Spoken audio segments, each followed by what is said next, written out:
isi yose umugambi w'Imana igomba guhinduka ubwami bw'Imana, ariko iyo ndeba ntabwo isi irimo guhinduka ubwami bw'Imana, ahubwo irimo irahinduka ubwami bwa Satani.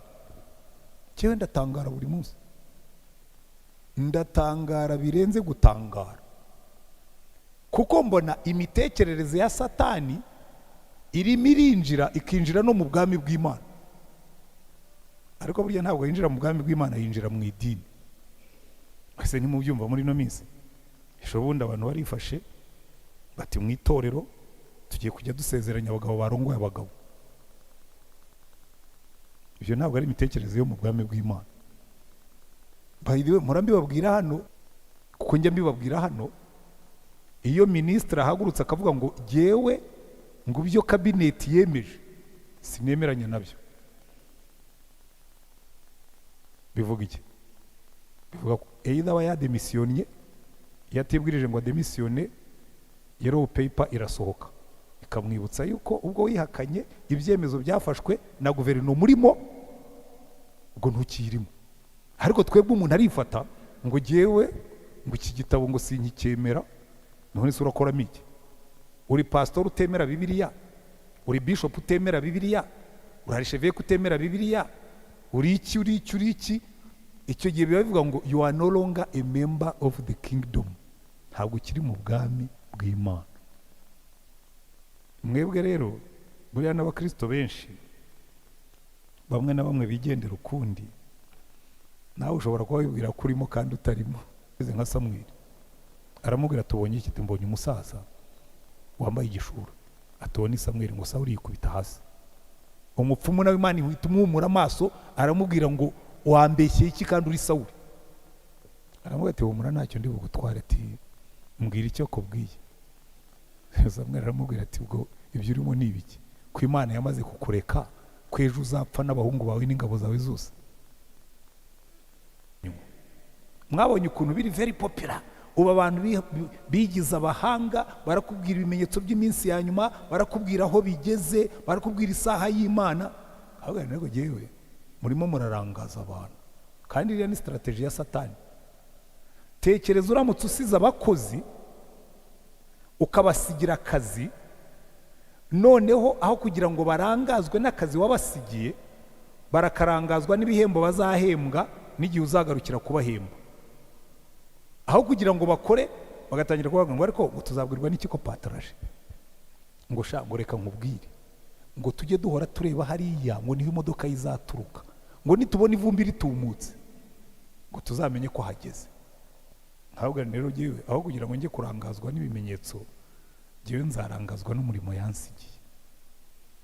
Hariya abigishwa be bari batangiye gukora ibyo dukora, barambwira ngo ariko tubwire tube tudodesha amakote, igihe cyageze twicare ku ntebe z'ubwami.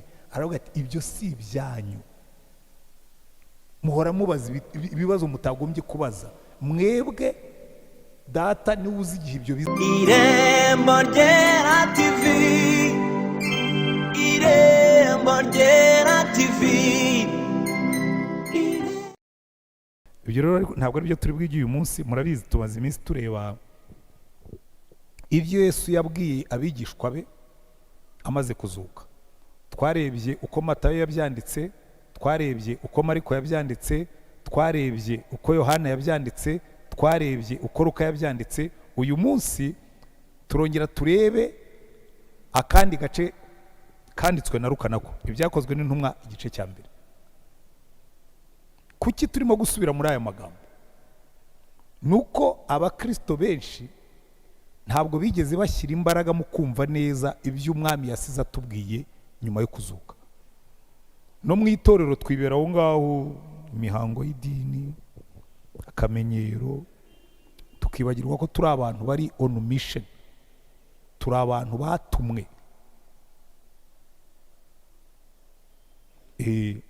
Uburyo wakoresha bwose, wakoresha ibitabo, wakoresha telefone, wakoresha terete, wakoresha amagambo yawe, wakoresha amarenga, icyo wakoresha cyose umuntu akamenya ubutumwa, ujye ugikoresha. Turareba ibyakozwe n'intumwa igice cya mbere, turava ku murongo wa mbere tugeze ku murongo wa 14. ndaza kugerageza kwihuta kugira ngo mbasigireyo umwanya niba binkundira, kuko uyu munsi topic dufite uyu munsi ishobora kuba ndende. Tangira avuga ngo Theophilo we ni Luka.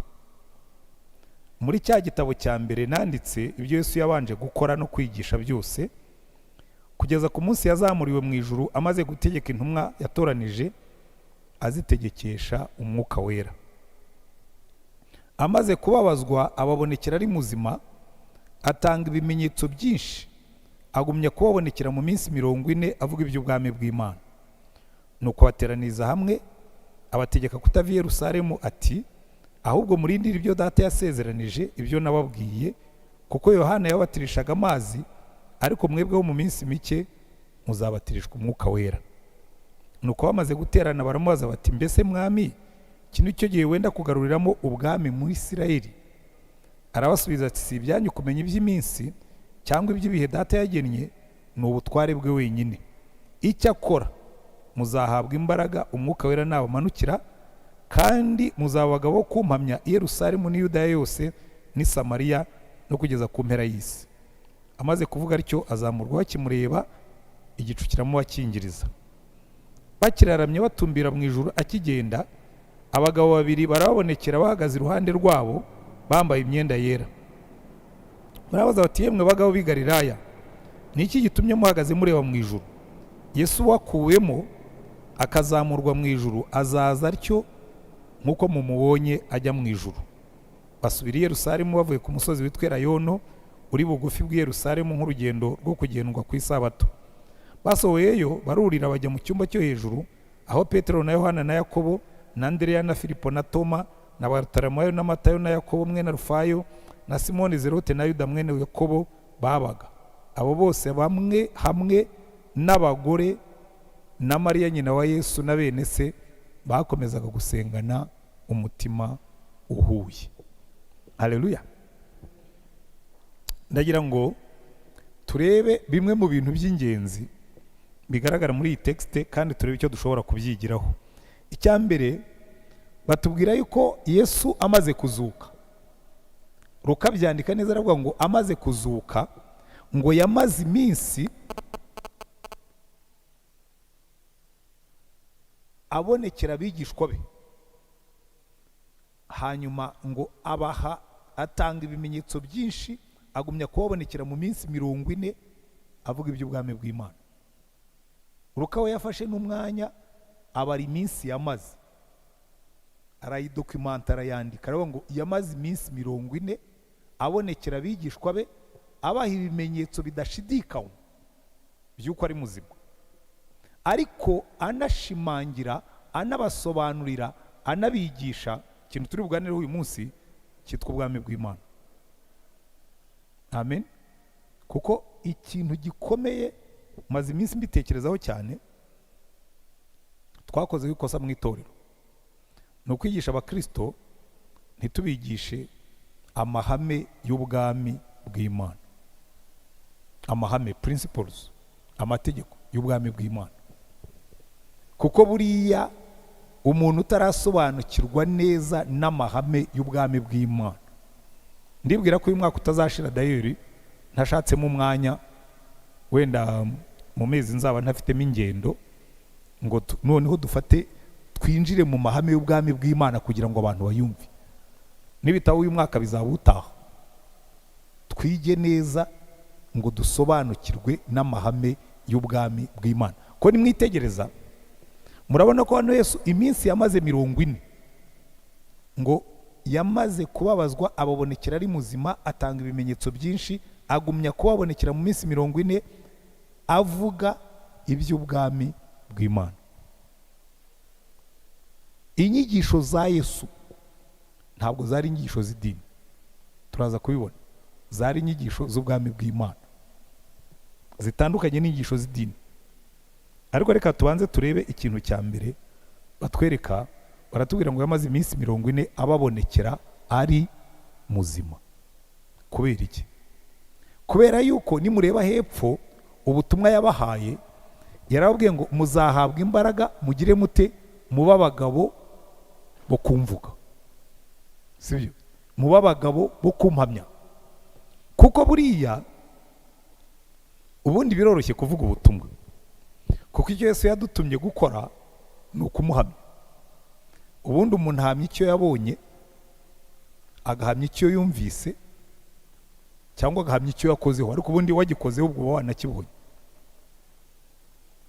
rero umuntu wese wabonye Yesu, umuntu wese wahuye na Yesu, umuntu wese wahinduwe na Yesu, umuntu wese wakijwe na Yesu, afite umurimo wo kubwira abandi ibyo gusa. Ntabwo ari ngombwa ko yiga teoloji, ntabwo ari ngombwa kuba intyoza, ntabwo ari ngombwa kumenya Bibiliya yose. Icyo ubwira abantu ni ukubwira abantu ngo nka ya mpumyi yabwiye abantu ngo ngewe hari ikintu kimwe nzi, nari impumyi none ndareba.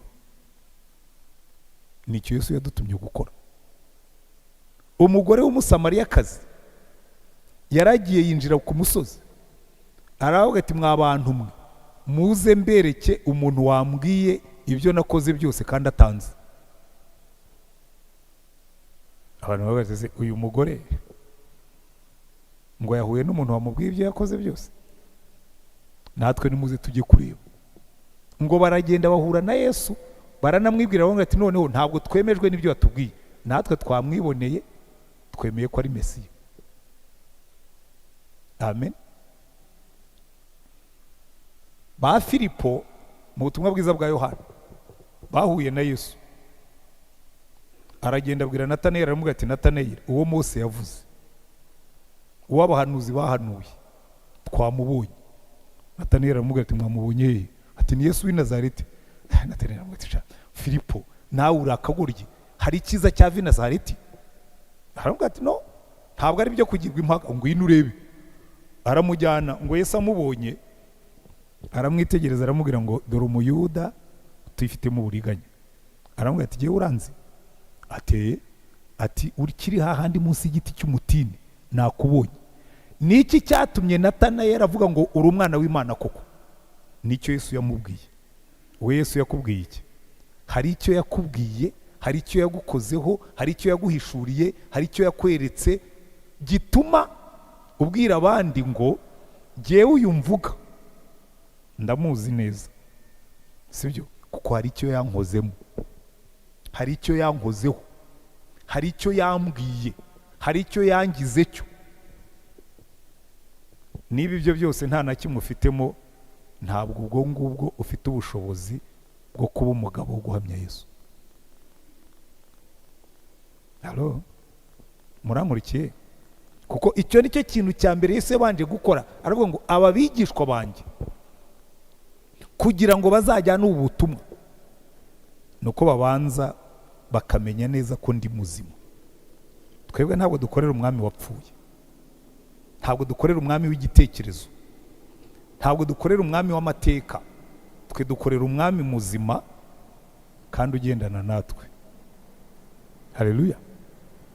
Umwami dushobora kuvugisha, umwami dushobora kwiyambaza, kuko yaduhaye isezerano. Aravuga ati nzaba ndi kumwe namwe. Reka mbaho urugero. Yohana yandika urwandiko rwe rwa mbere, aduha urugero rwo guhamya. Aravuga ngo uwahozeho uhereye mbere na mbere, uwo twumvise, uwo twiboneye n'amaso yacu, uwo twitegereje intoki zacu zikamukoraho, ari we jambo ry'ubugingo. Kandi ubwo bugingo bwarerekanywe, turabubona, turabuhamya, kandi none turababwira iby'ubwo bugingo buhoraho bwahoranye na Data wa twese, tukabwerekwa. Ibyo twabonye tukabyumva nibyo tubabwira, kugira ngo namwe mufatanye natwe, kuko ubwacu dufatanije na Data wa twese n'umwana we Yesu Kristo. Urabona, aravuga ngo twebwe uwo twabonye, uwo twakozeho, uwo twumvise niwe tuvuga. Niyo mpamvu ingingo ya mbere y'iki gice iratubwira ngo Yesu amara iminsi 40 yose yiyereka abigishwa bari muzima, kugira ngo batazashidikanya yuko ibyo yababwiye ari byo. Amen. Muribuka abigishwa ba Emawusi bari bamanutse batashye, Yesu arabegera ngo yahinduye isura, ntibamumenya. Arababaza ati ariko muragenda muganira iki? tekereza iyo Yesu atazuka ngo abiyereke, bari kujya bababwira ati hari umugabo witwaga Yesu, Imana yakoreshaga ibitangaza, twari twaramukurikiye, twizeraga ko ari we uzazana ubwami bw'Imana, none baramwishe. Ibyiringiro byabo byari kurangirana n'iyo nkuru. Ariko ngo ahera ku byanditswe byose arabasobanurira, ngo ahera kuri Mose n'abahanuzi, ngo abereka yuko ibyabaye byose byagombaga kubaho. Hanyuma bageze mu rugo baramumenya, ngo basubire i Yerusalemu, bajya guhamiriza abandi, baravuga ati twamubonye. Agezeyo baramubwira ati rega avuye hano, natwe twamubonye. Ikindi gihe araza abwira Toma ati Toma, waravuze ngo urashaka kureba ibiganza ngibi, ngo washatse no gushyira ikiganza mu rubavu, nguru shyiramo ikiganza ariko wizere. Abo rero bamubonye nibo natwe bamutubwiye, kandi natwe tumaze kubona ibyo yadukozemo tumubwira abandi. Ujya uvuga Yesu, ariko banza ugenzure niba umuzi koko. Hari icyo yagukozemo, hari icyo yakubwiye, hari icyo yagukoreye, hari icyo yagukoresheje, hari aho mwagendanye, hari aho yagukuye, hari ibimenyetso by'ibifatika ufite. Icyo gihe nibwo uzashobora kuba icyo Yesu yashaka ko tuba cyo. Yarabwiye ngo muzaba iki? Abagabo bo kumpamya. Amen. Hanyuma icya kabiri, ndagira ngo noneho tugane kuri uriya murongo w'ibyo yabasigiye, ibyo yabigishaga, ibyo yabasobanuriraga, kuko niyo ngingo ikomeye ibintu byose. Ngo amara iminsi 40 avuga iby'ubwami bw'Imana. Rero iyi nyigisho y'ubwami bw'Imana nababwiye ngo maze iminsi nyimeditaho cyane, nsanga nta kintu tuzi pe. Abakristo benshi impamvu bayobagurika, impamvu bahuzagurika, impamvu bahobagira mu buzima, twabigishije ibintu bibagora, twabigishije imihango y'idini, twabigishije kwita ku majipo, tubigisha kwita ku misatsi, tubigisha kwita ku nzara, tubigisha ku gutura amaturo n'ibyacumi, ariko kugira ngo bazabihuze n'ubwami bw'Imana benshi ntibabibona. Niyo mpamvu ubona abantu benshi bahuzagurika. Ikintu cya mbere tubona muri kino gice Yesu yakoze, reka tubanze duhere mu itangiriro. Yesu atangira kwigisha, inyigisho ye ya mbere yigishije yatangiye avuga ngo mwihane. Kubera iki? Kuko ubwami bw'Imana buri hafi. Sibyo? Mwihane kuko ubwami bw'Imana buri hafi. Atangira kwigisha abigishwa be, aravuga ati nimujya gusenga, mujye musenga murya, muvuge ngo Data wa twese uri mu ijuru, izina ryawe ryubahwe, ubwami bwawe buze, icyo ushaka gikorwe mu isi kuko gikorwa mu ijuru. Niki bishaka kuvuga? Biravuga ngo umurimo wazanye Yesu, nyamuna gukoresha icyo kigereranyo ngira ngo birabafasha kubyumva neza. N'ubu uhagaze hano kuri aritari, aya matara ari hariya hejuru, iyo urebye hano hasi kuri zino, kuri ano makaro, ubona amatara bimeze nk'aho parafo yamanutse, amatara akajya hano mu butaka hasi. Sibyo? Uzagende uhagarare nko ku ruzi, urebe ijuru, ubona rimeze nk'aho ryagiye mu ruzi, ari ryo urimo kureba. Amen. Cyangwa niyo watereka ibase irimo amazi, ni reflection. Ni ukuvuga ngo isi yagombye kubaho ari reflection y'ijuru. Uko Imana, uko mu ijuru hameze, no mu isi akaba ari kuhamera. Bivuga iki rero? Biravuga ngo ubwami bw'Imana ku isi. Icyatumye Yesu atangira kwigisha abantu ababwira ngo muhinduke, mwihane. Mwihane ntabwo ari ukureka kunywa inzoga, mwihane ntabwo ari ukureka gusambana. Oya, Bibiliya yatubwira ngo abamwizeye bose yabahinduye iki? Abana b'Imana. Ahandi bakatubwira ngo iyo umuntu ari muri Kristo ahinduka iki? Icyaremwe gishya. Bivuga ngo hari utuntu tw'utudetaye dutindaho, mbese ni nk'uwafata igiti cya sipure akagiteraho amashami ya gereveriya, akagiteraho n'ay'inturusu, akagiteraho n'ay'amacunga, akagiteraho n'ay'utundi duti twose, wajya ukireba ukabona ni igiti, ariko byose ntabwo biba byo byahindutse sipure. Ubundi ikintu gihindura byose turabanza tukaba ibyaremwe bishya. Mu yandi magambo bivuga ngo turabanza tugahinduka abaturage b'ubwami bw'Imana. Noneho twarangiza imyitwarire yacu yose ikagengwa n'icyo turi cyo.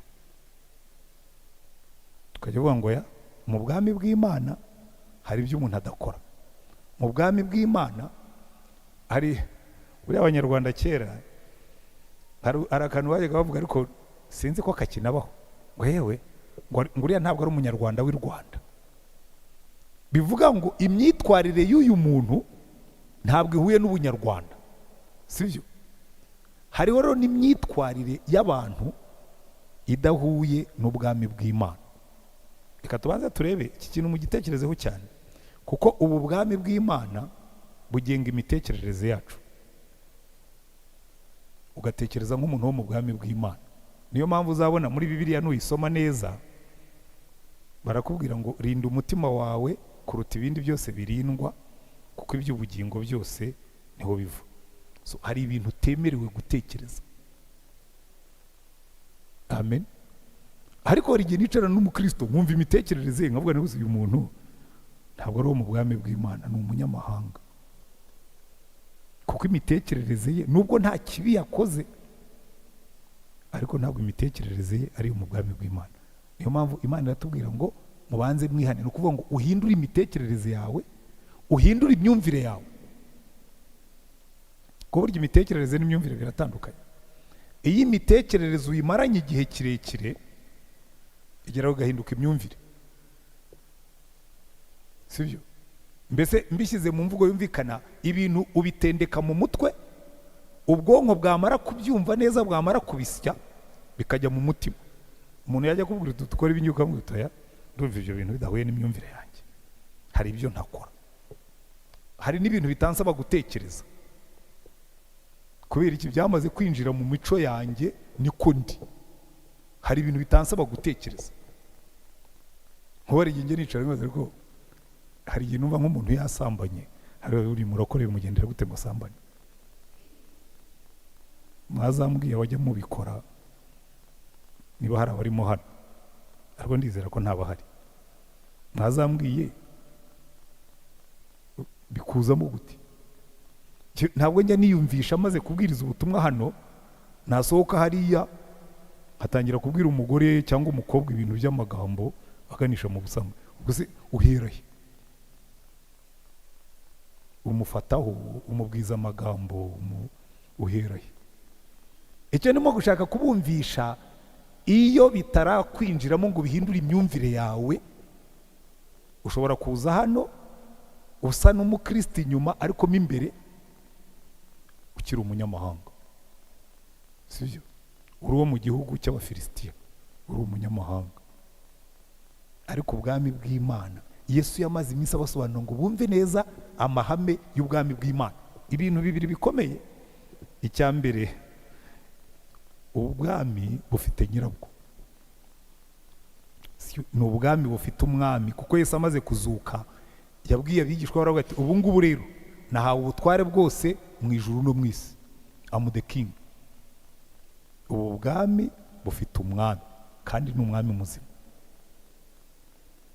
Ariko icyo nkundira uyu mwami, ni umwami utuba hafi kandi akadukunda kuko yadupfiriye. Amen. Icya kabiri kiri muri kino gice, ubu bwami bufite umusigirwa. Mbese umuntu wasigaye, sinamwita umuntu nako, bifite uwasigaye, uwoherejwe ngo aze kudufasha kuba abaturage bo mu bwami bw'Imana. Niyo mpamvu Yesu yabwiye abigishwa baravuga ati, rero buriya icya mbere ngo yamaze iminsi abategekesha umwuka wera. Murebe inshuro bagaruka ku mwuka wera muri aya magambo make twasomye. icya kabiri arabwira ngo Yohana yababatirishaga amazi ariko mu minsi mikeya muzabatirishwa umwuka wera. Mu murongo wa 8 arababwira ngo icyo akora muzahabwa imbaraga umwuka wera nabamanukira. Buriya ikintu cyisha abakristo ni ukudasobanukirwa iri hame ry'umusigire w'ubwami bw'Imana, kuko Yesu yazamutse mu ijuru ariko arabwira abigishwa aravuga ati ngira ngo ku cyumweru abateraniye hano mwarabyumvise ni nabyo Pastor Karegesa yigishijeho. Aravuga ati ntabwo nzabasiga nk'imfubyi, nzaboherereza umufasha. Bivuga ngo umwuka wera ngo niwe uzadusobanurira byose byo mu bwami bw'Imana, kuko ngo azaza abe muri twe. So ushobora kwicara ukajya wumva ibintu byo mu bwami bw'Imana bisobanutse kuko ngewe mbyumva, kiwe ndicara nkumva ndabyumva. Ntabwo rwose binsaba gutekereza cyane ngo menye gutandukanya iby'ubwami bw'isi n'iby'ubwami bw'ijuru. Numva mbyumva. Kubera iki? Kubera umwuka w'Imana utuye muri jye. Aha rero nanone niho abantu benshi bakorera ikosa, bazi ko umwuka wera ari uwo gutuma tuvuga mu ndimi, ari uwo gutuma duhanura. Ntabwo mwabyumvise neza. Ako ni agace gatoya kadafite n'umumaro munini mu by'ubwami bw'Imana. Buri ikintu cyiza umwuka wera dukorera.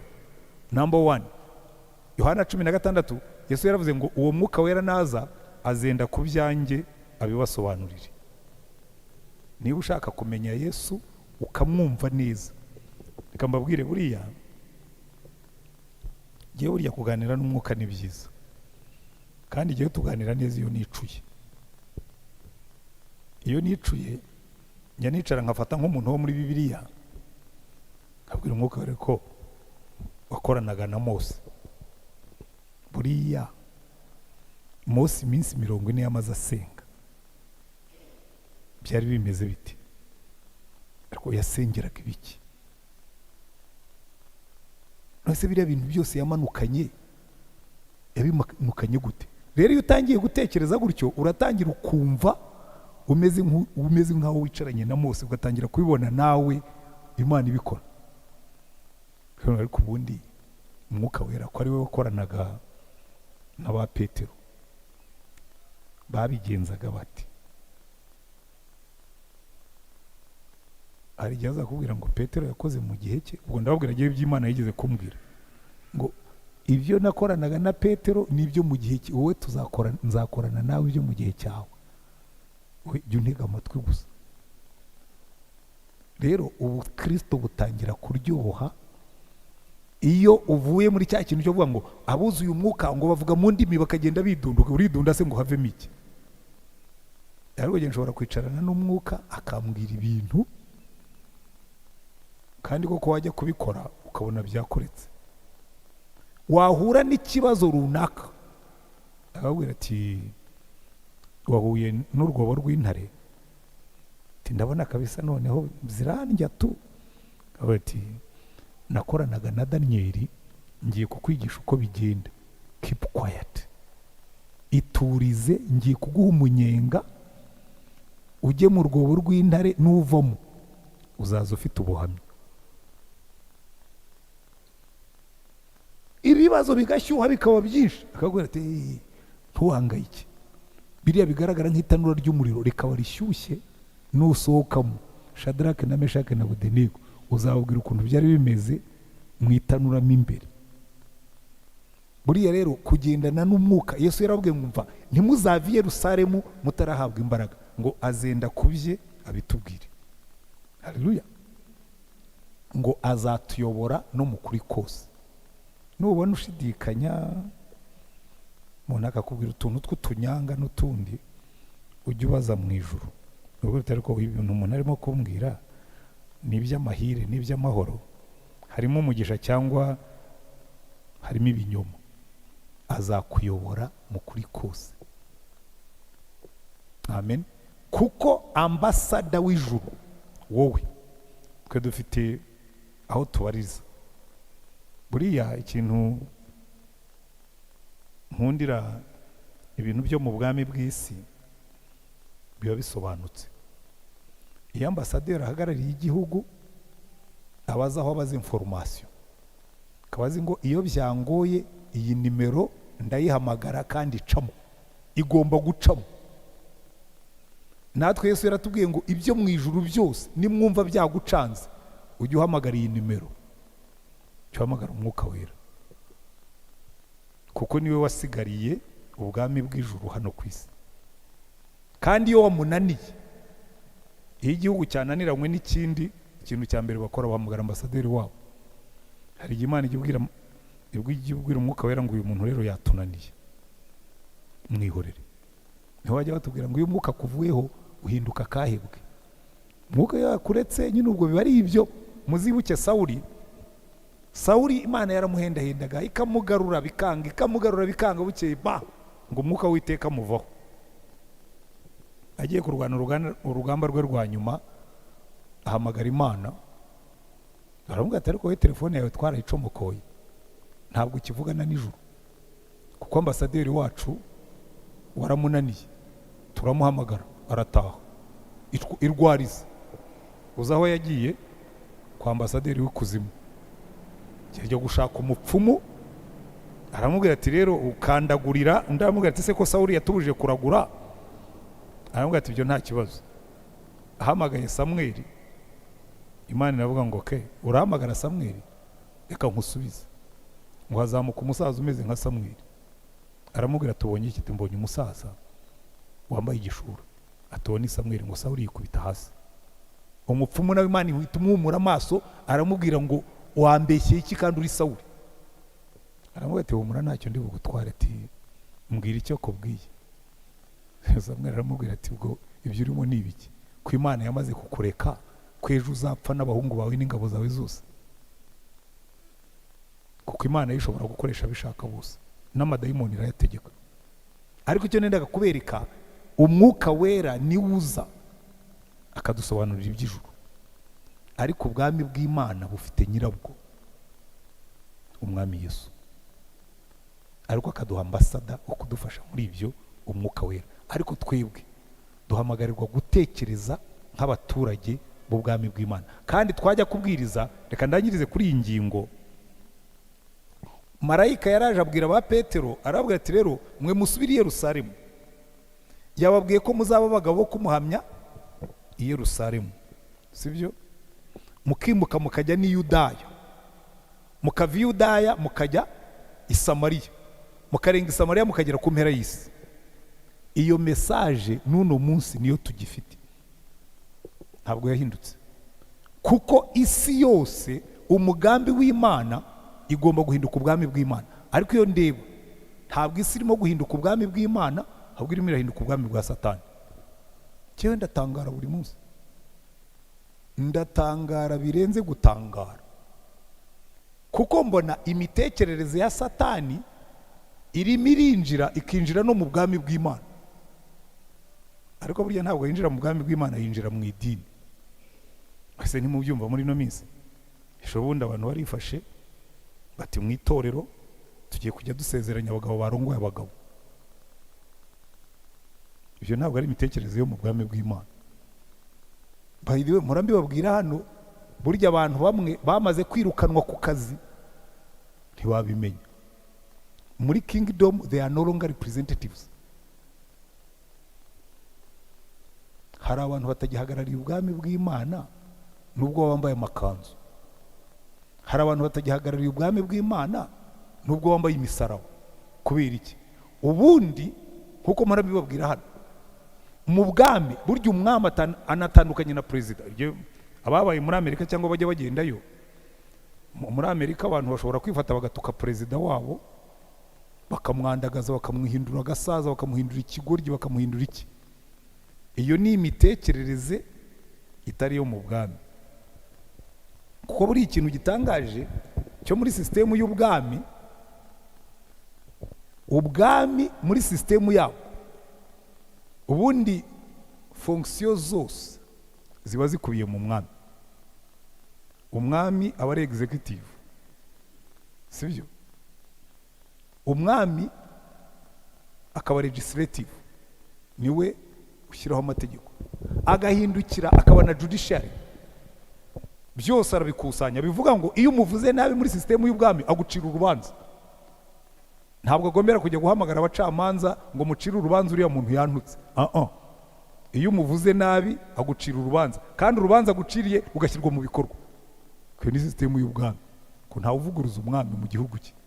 Ariko ndeba abantu sigaye ntangarira isi, umuntu akifata ngo jyewe ngo afite PhD, ngo iyi Bibiliya ngo ntigihuye ngo n'igihe tugezemo. Ntabwo Bibiliya ari igomba guhuzwa n'igihe, ahubwo imitekerereze y'igihe ni igomba guhuzwa n'amabwiriza y'ubwami bw'Imana, kuko kingdom principles zo ntizihinduka. Ibyo umwami yanditse nuko bimeze, waba ubikunda utabikunda you go. Iyo wanzibye urimuka, kandi iyo utimutse arakwimura. Uriya rero hari abantu bamwe nuko umwami w'ijuru ngo yihanganira abanyabyaha adashaka ko agira n'umurimbuka, ariko ubundi hari abantu bakimwitirirwa ariko batakira abakozi be. Kuko njya mbibabwira hano, iyo minisitiri ahagurutse akavuga ngo jyewe ngo ibyo kabineti yemeje sinemeranya nabyo, bivuga iki? Bivuga ko either aba yademisiyonye, yatibwirije ngo ademisiyone, yellow paper irasohoka ikamwibutsa yuko ubwo wihakanye ibyemezo byafashwe na guverinoma urimo ubwo ntukirimo. Ariko twebwe umuntu arifata ngo jyewe ngo iki gitabo ngo sinkikemera, none se urakoramo iki? Uri pastor utemera Bibiliya, uri bishop utemera Bibiliya, uri archevêque utemera Bibiliya, uri iki? Icyo gihe biba bivuga ngo you are no longer a member of the kingdom, ntabwo ukiri mu bwami bw'Imana. Mwebwe rero buriya n'abakristo benshi bamwe na bamwe bigendera ukundi, nawe ushobora kuba wibwira ko urimo kandi utarimo, kuko ubu bwami bufite nyirabwo kandi bufite n'amabwiriza bugenderaho. Niyo mpamvu Yesu yamaze iminsi 40 abasobanurira amahame y'ubwami bw'Imana, kugira ngo batazabyibeshyaho bakigendera uko bashaka. Amahame y'ubwami bw'Imana, kandi ubu bwami bugomba kwaguka.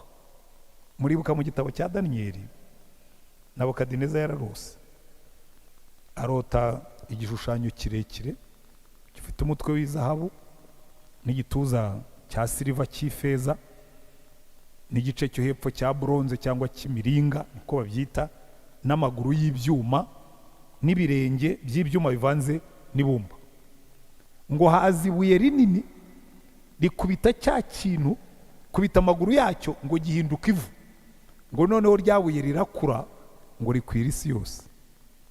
Hari ubwami bw'isi, ariko ubu bwami bwa Kristo buzaganza isi yose, buzagenda bwaguka buganza isi yose.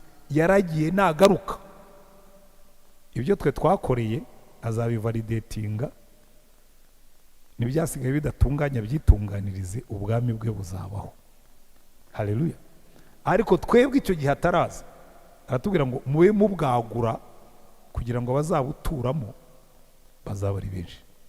Muvi Yerusalemu, mujyi Yudaya, mujyi Samariya, mugere ku mpera z'isi. Kandi twebwe Yerusalemu yacu reka mvuge ko ari hano, Yudaya yacu ni aka gace kose kadukikije.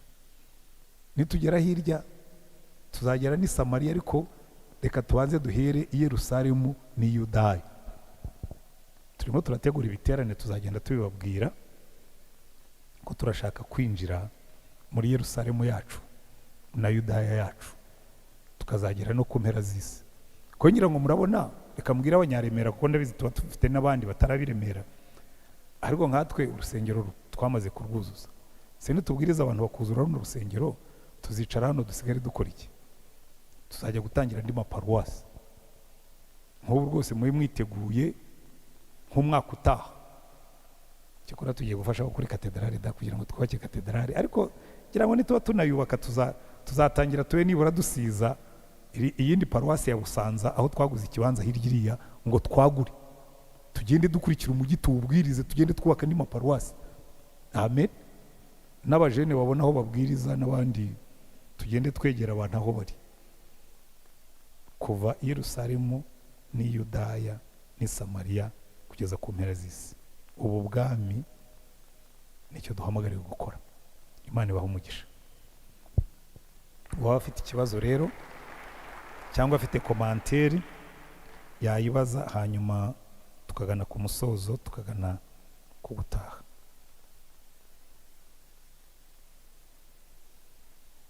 Ijambo ni iryanyu. Ushaka kubaza ikibazo Safa? Ariko abantu muba ku byuma, ejo izi microphone zigira ngo hari ukuntu zakoraga nabi, hari igihe byanyuzagamo ntibicemo. Wanze wisobanura uko byari byanyuze.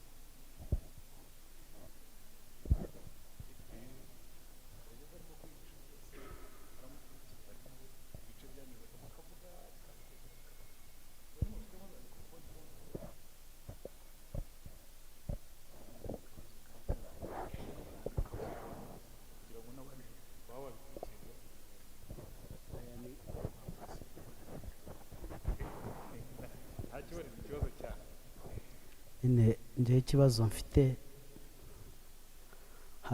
hari ibyo wahereyeho nyine nahise ngira akabazo, ndavuga ni ndakabaza. Ahantu tugene dutuye hari ukuntu umuntu yimuka, urabona nkatwe tuba mu mageto, neho aho ugeze bakavuga bati aba ni abahungu ba Rutayisire, aho ugeze ni aba Rutayisire. Nyine yaba bashaka kuvuga ko ubundi nyine twebwe turi abana b'Imana, hari ibyo tudakora. Hanyuma ukabona icyo nshaka kubaza nyine, hari ukuntu abantu bavuga bati iyo ukoze icyaha cyangwa se iyo ugitekereje n'ubundi uba warangije kugikora. Nyine njye naribajije se ko akenshi umuntu abitekereza ariko ntabikore, kuko aba yakoze icyaha. Kuko nk'ubwo aho dutuye nyine nibyo nahereyeho, hari ukuntu abandi basore muturanye basurwa, ariko nawe ukumva hari ukuntu yes, ariko kubera ko ba bantu muturanye bavuga bati nabo kwa Rutayisire, ukitwararika, amara kwitwararika hanyuma ukavuga ati ariko se ko n'ubundi nabitekereje, n'ubundi ubwo nkoze icyaha. Nuko umenya icyo kibazo gisangiye n'abantu benshi, numva baguhaye amashyi, ariko ugize neza ku kibazo. Reka mbasobanurire ikintu mpora mbasobanurira hano, wenda abantu benshi batasobanukiwe, cyane cyane mbwira abahungu bose, kuko bashobora kuba ari nabo bagira icyo kibazo, ariko n'abakobwa ndaza kubageraho. Muzijye mutandukanya kugeragezwa no gukora icyaha, kuko abantu bose na Yesu yarageragejwe, niko Bibiliya itubwira ngo yageragejwe muri byose ariko ntiyakora icyaha. Satani azakwereka, uzubone kabisa ubana we ni muri geto gusa. Kera twebwe twiga kuri universite, wanabanaga n'umuhungu, twagiraga ibintu bitaga gucyura, ukaba uryama kuri kino gitanda, ubana n'umuntu aba kuri kino gitanda agacyura. Barwabuze isoni, kazana umukobwa nijoro. Ubundi jyewe ngira umugisha, nsinzira vuba. Hari umuhungu twabanye yajyaga ambwira ati rero ushaka uyu munsi usinzire vuba, nkaba nzi uko biri buze kugenda. Rero bikubwire ngo kuba abantu bakora ibyaha iruhande rwawe, Satani azakubwira ati ariko uri n'akagoryi, uriya ntabwo wagerageza, kuko nawe ufite umubiri muzima. Reka noneho nkure nabo ngabo iruhande, kuko amemu nanjye nabaye umusore, namaze igihe kirekire ndwana iyo ntambara urimo kuvuga. Nkabwira Yesu, ariko se Yesu, nari nzi ko ninkizwa biriya bintu by'abakobwa bizahita bimvamo, najya mbanyura iruhande nkabona bameze nk'ibiti, none ko nkibona numva za rukuruzi n'ibinyugunyugu byose. Arambwira ngo ibi byo uzarinda upfa ibinyugunyugu bikiguruka. ngo ni ikimenyetso cy'ukuri muzima. Sibyo Safa? Ibyo rero rwose uziyakire, umenye ngo ibi ni ibimenyetso y'uko Safari ari muzima. Sibyo? Ariko we gukora icyaha. Uzi ikintu cyanyijije iyo ndwara? Narasenze ndiyiriza nsengera gusa yuko amarari n'imyugunyugu bipfa.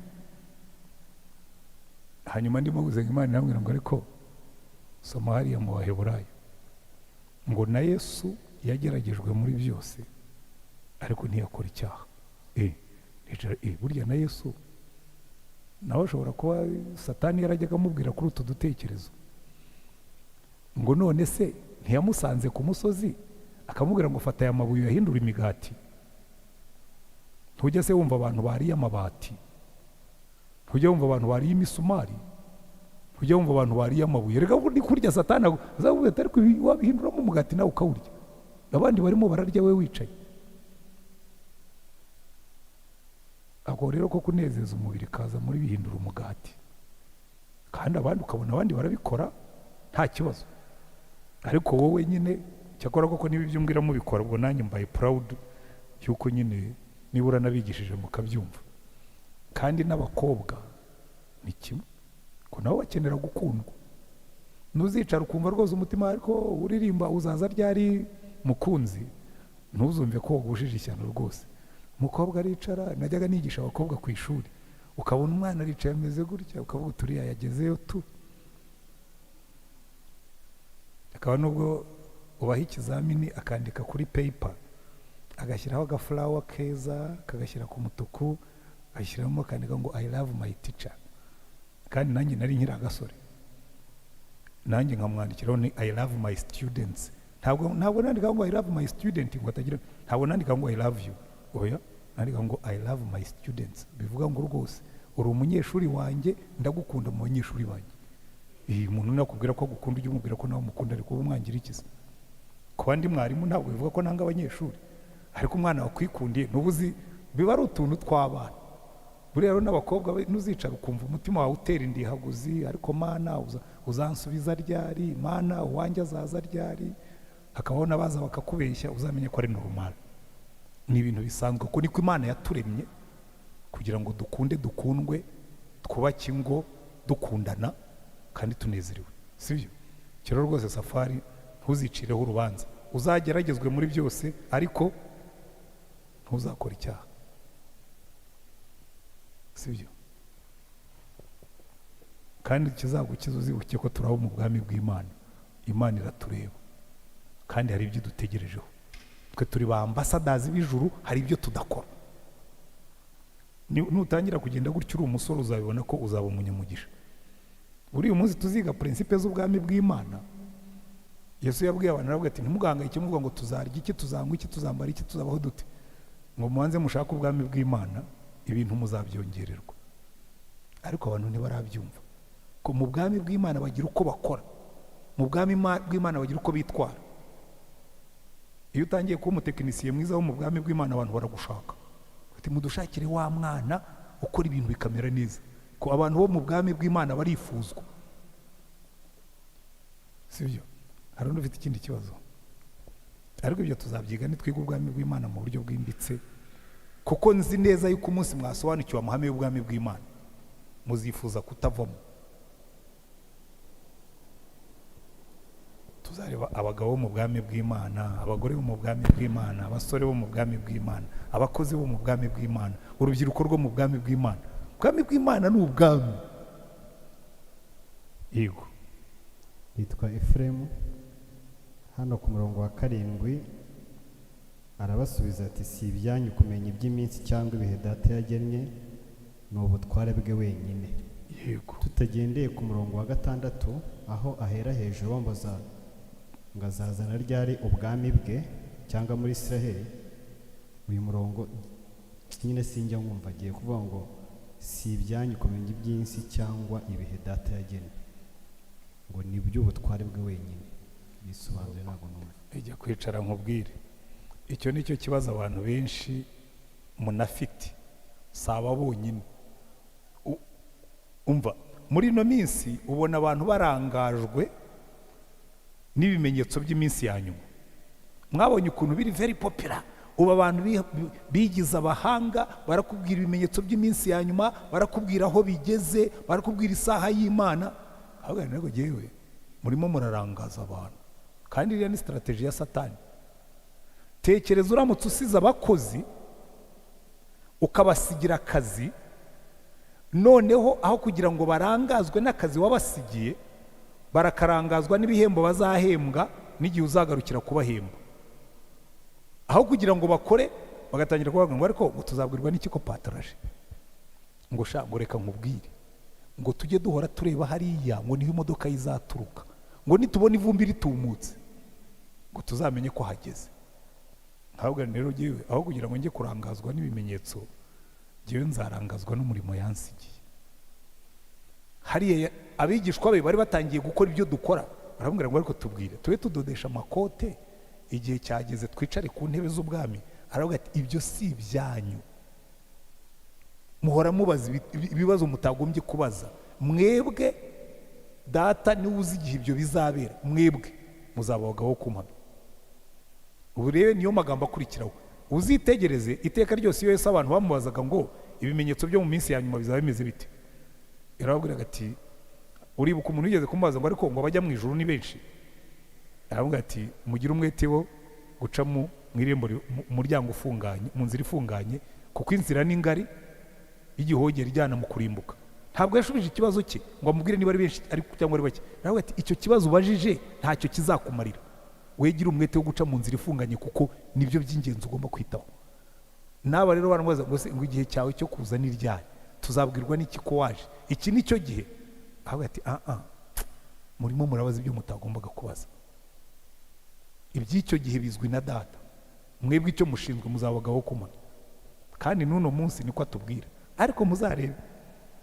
Ubu ngubu ndamutse mbabwiye nti tugiye kumara iminsi twiga ku minsi ya nyuma, mwareba aba viewers twagira, abantu bose bahurura.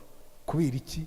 Turarambiwe, turashaka. Kandi urebe ikintu kinababaje, muvuga ko murambiwe, mushaka ko iminsi ya nyuma muyimenya, mushaka ko Yesu aza. Ubatangaje ati nzaza icyumweru gitaha, abambere bamubwira ngo nabe yihanganye ndababona imbere yanjye. Bitatu bya kane by'abari hano bamubwira ngo ngo mfite fiance, namaze no kuransa invitation, bawihanganye mbanze ndongorwe, hanyuma uzaza nabyaye, wenda nimara kubyara abana babiri uzaze. Ntawe ndi buvuge mu izina, ariko nzi bamwe bamubwira ngo nabe yihanganye. Sibyo frere? Nawe kubera ko nta nawe urabigeza, ubwo wamubwira uti wihanganye nanjye mbanze mve mu buseribateri. Abantu benshi babaza ibibazo bitari ngombwa, kubera yuko nabo nta nubwo babyishimira babwiye ko azaza ejo. Niba mbeshya muze kumvuguruza tugeze hanze. Hari ufite ikindi kibazo? Yego Jean, kibarizaho nta kintu bakwegereza microphone.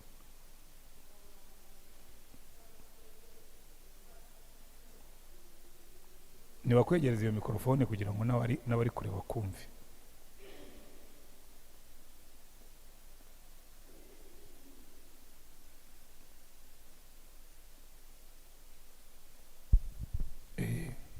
Nibaza ko abo bantu bashaka, cyangwa twebwe dushaka kumenya ibihe n'iminsi yabyo, iminsi y'imperuka, atari uko dukeneye ko Yesu aza, ahubwo abantu bafite ubwoba ko igihe kigiye kubarangirana, batagize bate ibyo bagomba kugeraho. Jewe rero oya, reka nkubwire, jewe aho kugira ngo mpangayikire yuko igihe kizandangirana. By the way, ibyo ngibyo n'ubundi n'abanyeshuri bakora ibizamini bajya bakora iryo kosa. Ukabona umunyeshuri yageze ku kibazo kiramugora, aho kugira ngo akireke akakihambiraho. Hari abantu mukira abanyeshuri mwicayemo hano, nugenda bakaguha ibizamini, jya ubanza usome ibibazo byose, nujya gukora uhere ku byoroshye, kuko nabonye abanyeshuri bagenda ku murongo, yatungukira ku kibazo gikomeye akakihambiraho, iminota ikamushira. Jya uhera ku cyoroshye ugikuremo, wongere urebe ikindi wumva gikandika ugikuremo. Cya kindi gikomeye, by the way, hari n'igihe ujya kukigeraho ibintu byamaze gucayuka ugasanga nacyo cyoroshye, ariko ihereye ku gikomeye ubwonko buricwa neza, imitsi ihita irega bigahagarara. Rero no mu bintu by'Imana niko bikoze. Abo bantu bafite ibyo bagomba kugeraho, sibyo?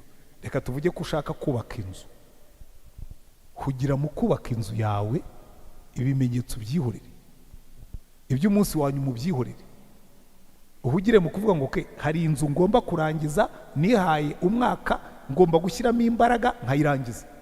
Yesu nasanga utarayirangiza n'ubundi afite iyo yaguteguriye, sibyo? Yesu nasanga utararongora n'ubundi mu ijuru tuzabaho nk'abamarayika, tuzaba tunezerewe nta kibazo, ariko wihangayikishwa n'igihe azazira, ahubwo hugira mu byo yagutumye. Cyewe niko mbaho, umbwiye uteje uzapfa ntabwo byambuza kuza kwigisha Bible study. Ntabwo reka nigishe Bible study n'ibyo Yesu yantumye gukora, ejo nimpfa nzajya mu ijuru n'ubundi ni iwacu. Yesu naza nuba amanutse uyu munsi yasanga ni muri Bible study ndimo kwigisha. Nta mwanya mfite wo kurangarira mu bidafite umumaro mu bwami bw'Imana, sibyo? Cyo ni ikintu tugomba kwiga. Nicyo Yesu yatubwiye ngo nimuhugire mu byo nabasigiye, ngo arahirwa uwo mugaragu shebuja azaza agasanga ahugiye mu byo yasize amuhaye gukora. Ngo nawe wa mugaragu ngo uzabona shebuja atinze kuza, ngo akajya gusangira n'abanyabyaha, agatangira agakubita abandi, agatangira akirara, ngo shebuja azaza ngo azakubitwa inkoni nyinshi. Kugira mu byo Yesu yagutumye gukora, ibindi ubyihorere. Yego. Murakoze. Nitwa Diedone, ndashaka kubaza ibintu bibiri. Mu gihe cyashize mwatubwiye ko mwasomye Bibiliya inshuro 40. Ntabwo arizo zonyine, kuko numva urimo kunsubiza inyuma. Burya ndagabanya kugira ngo ntabatera ubwoba, ariko ntacyo, reka dufatire kuri 40. Yego. Ntabwo ari ikibazo, ahubwo ni nk'inama mugiye kuri icyo cya mbere. Hari igihe umuntu ajya gusoma Bibiliya ukabona rimwe iragenda iba ndende, ubundi ukayisoma ntuyirangize. Nashaka kubaza, iyo musoma mwasomaga nijoro ku manywa? Asomaga ku manywa. Okay, reka nkubaze ikibazo nanjye utaragenda. Urya sangahe? Njya mu gitondo na saa sita nijoro. Okay, hari ibiryo ukunda? Nkureba ugomba kuba ukunda umuceri n'isosi cyangwa n'ubugari n'isosi. Byose ndabikunda. Okay, reka dusipoze ko bashyize imbere yawe isosi nziza n'ubugari. Hari ubwo ujya uhangayikishwa no kubugari ari bunini n'isosi ikaba ari nyinshi? Okay, noneho igenda ubwo nagushuje. Impamvu abantu benshi Bibiliya ibarambira nuko itabaryohera. Nabonye abantu bicara bakareba filime amasaha 8 ndetse bakaza kugezana nijoro bakongeraho andi. Wamubwira utari ko Bibiliya ngo jyewe ntangiye kuyisoma ndasinzira. Kudasinzira ureba filime. Uzi impamvu udasinzira ureba filime? Nuko uyikunda. Nanjye iyo nsoma Bibiliya nshobora kwicara nkamara umunsi wose kandi nkumva ikiryoshye kuko ngenda yikunda. Mba ndimo kuganira n'umwami wo mu bwami bwacu, mba ndimo kwimenyereza amahame yo mu bwami bw'Imana ngo nyagendereho. Ntaraka buriya sinjya ndenganya abantu. Bamwe bibera bafite imitekerereze yo mu bwami bw'isi bagashaka kuba mu bwami bw'ijuru. Buriya Bibiliya umunsi uzatangira kuyifata nk'amahame y'ubwami bwawe utuyemo, watangira kuyisoma ukumva urimo kureba uko Imana yabanye n'abakubanjirije. Abantu benshi isezerano rya kera rirabagora, epuruta burya niryo riryoshye cyane, kuko isezerano rya kera ubona Imana igendana n'abantu nkawe, ukayibona igendana na Mose, ukayibona igendana na Eliya, ukayibona igendana na Elisa, ukayibona igendana na Dawidi, ukabona bagendanye nabo nabi, ukabona ingaruka byabagezeho, ukagenda ese burya iyo umuntu agenze gutya Imana ntimwishimira, nanjye hariya sinzahanyura. Ukagenda Bibiliya itangira kukuryohera. N'amasekuruza yandi bavuga ngo nuko abyara ngo nuyabyara ugasanga mbese urabisoma n'aya mazina, mbese utangira gusoma kumva ameze nk'uvuga mu ndimi, kumva neza.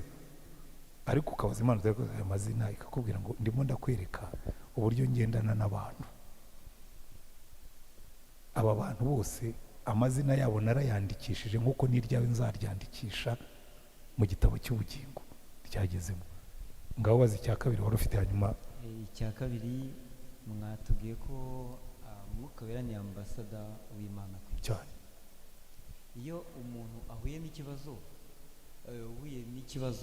ubanza utabaza Mwuka Wera mbere cyangwa ubanza Yesu, cyangwa utabaza Yesu Mwuka Wera ukamureka, habanza ndi? Okay, biterwa n'icyo uzaba urimo gukora. Nujya kubwiriza ntuzarushye Yesu, sibyo? Kuko yaratubwiye ngo uyu Mwuka Wera naza azabaha imbaraga. Nuhura n'ikibazo cyakugoye wananiwe kugisubiza, ujye ubaza Umwuka Wera, kuko niwe uduha ubwenge, niwe uduha gutekereza kwa Kristo. Ariko nugera ahantu wenda ubona intambara zikomeye ukeneye sukuru, uhamagara ijuru. Ku Mwuka Wera ntabwo ashinzwe, Umwuka Wera ntarwana, ariko ashobora kukungura ibitekerezo by'aho ubariza. Ashobora kubwira ati ibyo baza hejuru bagutabare, azakubwira. So icyo Umwuka Wera ashinzwe ni ukutwungura imyumvire, imitekerereze no gukorana natwe. By the way, reka nongeraho akantu gatoya. Numvise umuntu asenga ejo bundi ndavuga ariko reka nzabyigisha abakristo. Umuntu yarasenze tugiye kurya aravuga ngo Mana, ngo ibi biryo tugiye kurya ngo byogesha amaraso yawe. Ntabwo amaraso Yesu yoza ibiryo. Reka tubyumvikaneho. Amaraso ya Yesu ashinzwe kutwozaho ibyaha, ntabwo amaraso ya Yesu yeza ibiryo, ntabwo ari amazi yo kuronga ibiryo. Hari za teoloji usanga abantu bazi ko ngo ibiryo bitwikiriza amaraso ya Yesu. Ntabwo ibiryo bitwikirizwa amaraso ya Yesu. Ko amaraso ya Yesu atwikirizwa abantu, kuko nibo yezaho ibyaha. Rero ntimuzongere gusenga amasengesho atari ngo Mana, ngo ibiryo tugiye kurya ngo bitwikirize amaraso yawe. Ndavuga nta kibazo, iwacu twajyaga turya ibiremve, ariko amaraso ya Yesu yagiye mu biryo. Ntabwo numva ibiryo birimo amaraso ya Yesu. Ntabwo amaraso ya Yesu ashinzwe kweza ibiryo rwose. Ibyo muzabyemere, iyo teoloji ntimuzongere kuyimbwira, kuko ntabwo amaraso ya Yesu yeza ibintu byose. Atwezaho ibyaha, ariko ntabwo yeza ibijumba n'ibishyimbo. Reka twikomereze. Nakoze amazina ni Gahima Jackson. Nagira ngo utusobanurire, hari umubatizo Yohana yabatirishaga w'amazi, avuga ati nyuma hazaza umubatizo Yesu azabatisha umubatizo w'Umwuka Wera. Nagira ngo dusobanurire aho uwo mubatizo w'amazi naho umubatizo w'Umwuka Wera bihurira naho bitandukanye. Biratandukanye cyane, ariko bifite naho bihurira. Number 1, reka mpere ku gitabo cy'amasengesho y'itorero Anglikani. Baravuga ngo umubatizo ni isakaramento, sibyo? None bakavuga ngo isakaramento ni ikimenyetso cy'inyuma kigaragaza ibyabaye imbere mu mutima, sibyo? Ubundi nizeza umutima nkabatizwa. Bivuga ngo iyo mbatijwe mba ngaragarije abantu yuko nizeye Yesu nk'umukristo, nako nk'umwami n'umucunguzi wanjye, akanyezaho ibyaha. Noneho umubatizo wo mu mazi ushushanya ibintu bibiri. Ugaragariza abantu uko kwezwa kwabaye mu mutima wanjye kubw'amaraso ya Yesu, ngaruke kuri ya maraso. Ariko ukanagaragariza abantu uko gupfana na Kristo. Niko Paulo yandikiye Abaroma mu gice cya 6 ngo twebwe twahambanywe na Kristo kubw'umubatizo. So baragufashe bakudubitse mu mazi, bivuga ngo urapfuye, baraguhambye, uzukana na Kristo kubw'ubuzima bushya, sibyo? Rero ubundi umuntu utarejwejweho ibyaha bye n'amaraso ya Yesu ntabwo ashobora kuzuzwa umwuka. Urabyumva neza? Kuko uyu mwuka wagenewe abakiriye Kristo nk'umucunguzi n'umwami. Nibo bashyirwaho ikimenyetso cy'umwuka, twe tubashyiraho ikimenyetso cy'amazi. Nibyo Yohana yakoraga byerekana ko bihannye ibyaha. Ni nabyo Paulo yasobanuye abantu bo muri Efeso mu gice cya 19 cy'ibyakozwe n'intumwa. Ababaje ati se mwigeze muhabwa umwuka wera mukimara kwizera? Bati reka do, nta nubwo tuzi ko umwuka yaje. Ati mwabatijwe mu batizo ki? Ati umubatizo wa Yohana. Ati wo wari umubatizo wo kwihana ibyaha. Urimo urankurikira neza? Turabanza tukihana ibyaha, tukabatizwa, tugashushanywa na Kristo mu rupfu rwe, tukezwa n'amaraso ye, tukaba turi ready kubatizwa umubatizo wa kabiri. Niyo mpamvu na Yesu yabwiye Nikodemo muri Yohana, mu butumwa bwiza bwa Yohana ibice 3, ngo Nikodemo, umuntu atavutse ku bw'amazi n'umwuka. So amazi ni igishushanyo cyo kuvuka ubwa kabiri, kubwo gupfa ku byaha ukazukira ubuzima bushya muri Kristo Yesu. Ariko umwuka wera yaje adushyiraho ikimenyetso kivuga ngo aba ni abana b'Imana bafite karakita y'ijuru. Sibyo? Ibyo rero byo birasobanutse. Amen. Hari ufite ikindi kibazo ngo bari cyo dusorezaho hanyuma ture dusenge. Hano ntiwamanika ikiganza baza imbere, ushobora kuba uri umushyitsi kandi mpora nkubona. By the way, uyu munsi mwibagiwe kwivuga, buriya abantu benshi ntibawamenye, reka bari wemperaho.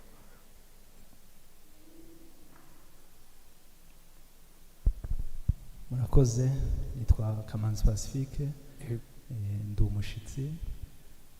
Nejejwe n'Imana ko mbonanye na pasiteri amaso ku maso, ubundi najyaga mukurikirana kuri social medias. Mu rugo ni Musanze, nsengera mu itorero rya ADPR Muhoza. Ikibazo, maze iminsi nkurikirana ibiganiro bimwe bica kuri social medias uvuga ko ugiye kujya mu kiruhuko cy'izabukuru, ariko ku mutima wanjye ngewe ntabwo byanejeje rimwe. Ndavuga impamvu, kubera ko ndacyabona ugifite imbaraga, nubwo nyine ubusaza burimo, ariko uracyafite ijwi rivuga Yesu. Njya kwakira agakiza, nakakiye mu buryo bwa Yesu. Yesu hari uburyo yansuyemo, ariko nza gukurikira ikiganiro wari uri kugirana n'umunyamakuru runaka, numva uburyo ki wakiriye agakiza, nsanga deseni. Nshima Imana rero. Ikintu rero nashakaga kuvuga ntabwo ari ikibazo rero, icyifuzo. Uburyo ngo mwajyaga mugenda mukajya kuvuga ubutumwa bwiza, rimwe na rimwe ngo no mu modoka ukaba wabivuga.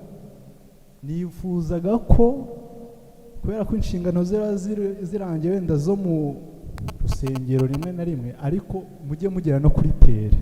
Hari abantu mu byaro kuvuga Yesu, niba abahanuzi b'ibinyoma bagerayo, kuko nta ruhimbi babona. Ndi kugira ngo wenda uko Mwuka Wera azabashoboza, aho hose muzaye muhagera. Murakoze. Nzazi Musanze. Okay. Ikibazo, impamvu ndimo kubigisha aya masomo ni ukugira ngo twese tugende, sibyo? Urabona uracyari na mutoya, heraho naringejeje, hanyuma nawe ufatire Musanze, mfatire Kigali, tuzahurire wenda nko kuri Buranga. Baza hanyuma dusubize na bariya bo kuri kuyakure, hanyuma dusoze. Nawe rero, ariko mbanze nsubiza abantu bose ngo bafite impungenge ko ngiye mu kiruhuko cy'izabukuru. Ubundi kuba umuntu afite imbaraga ntabwo bikuraho yuko itegeko rihari rivuga ngo iyo tugeze ku myaka 65 umuntu ajya mu kiruhuko cy'izabukuru. Kandi byiza no kujya mu kiruhuko cy'izabukuru ugifite umumaro. Rero uzajya mu kiruhuko cy'izabukuru wagucunga mu kagari ugenda uhobagira bose.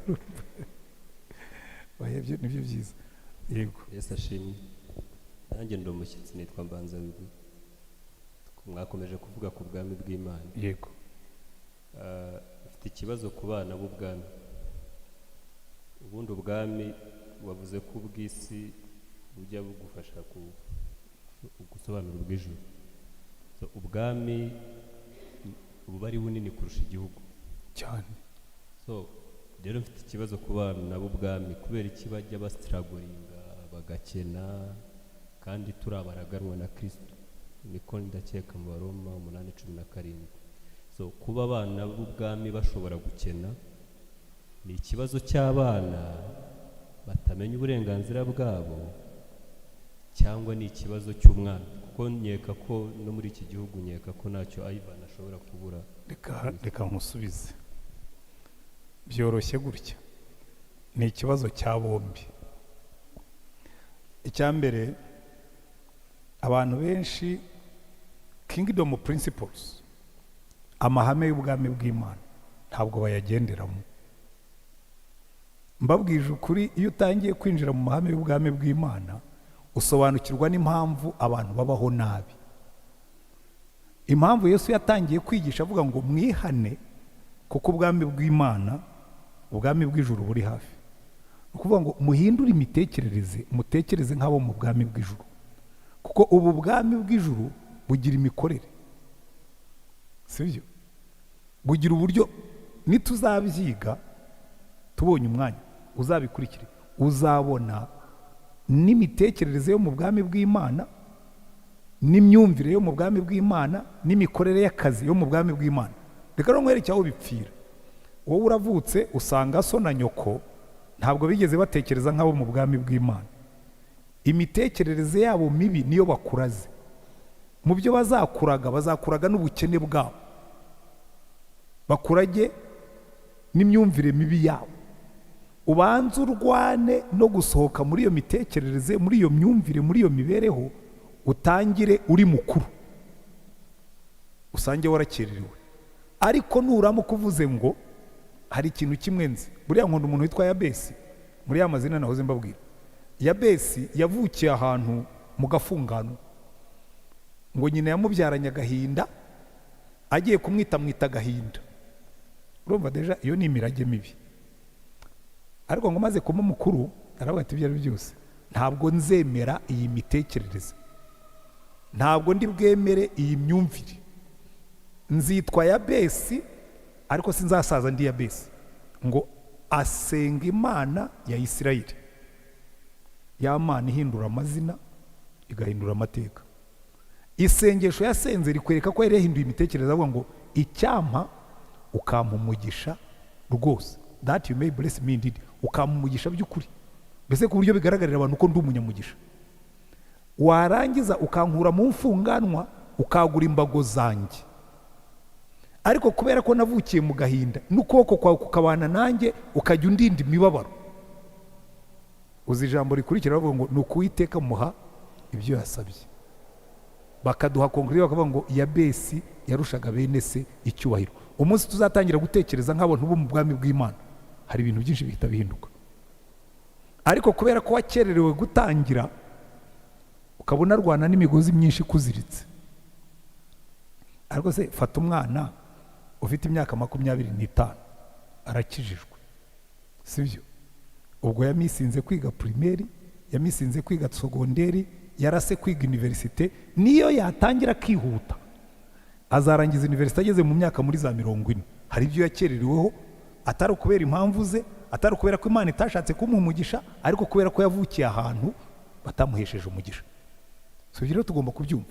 Noneho nimutekereza igihugu nk'icyacu, aho n'ubukristo bwaje ari akantu kaho karogyorogyo bagize karekare, ntibatwigisha iby'ubwami bw'Imana, badushyira mu mihango, batwigisha gutega ibitambaro, batwigisha kwambara amajipo maremare, batwigisha gusenga tureba hejuru, batwigisha gusenga dukoma amashyi, ariko nta kintu cy'ubwami bw'Imana kirimo. Barasohoka bagasambana, aho ntabwo ari ubwami bw'Imana.